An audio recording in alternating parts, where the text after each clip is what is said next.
নমস্কার বন্ধুরা, অজিত গোপ 23 ইউটিউব চ্যানেলে আপনাদের স্বাগতম জানাই। যারা চ্যানেলটিকে সাবস্ক্রাইব করেনি তারা এখন চ্যানেলটিকে সাবস্ক্রাইব করে নেবেন।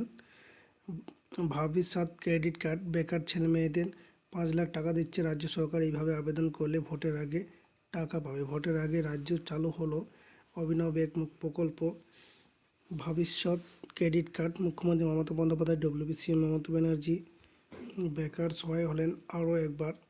তবে এবার 1000 2000 টাকা ভাতা নয়, নগদ 5 লক্ষ টাকা দেওয়া হবে সকলকে যারা আবেদন করবেন। আসলে রাজ্যর ছেলে মেয়েদের মধ্যে বেকারত্ব যেভাবে বেড়ে চলেছে তা নিয়ে যথেষ্ট চিন্তিত সরকার। তাই একটা নিশ্চিত কর্মসংস্থান এমপ্লয়মেন্ট তৈরি করে তাদের ভবিষ্যৎ নিরাপদ করাই এখন প্রধান উদ্দেশ্য।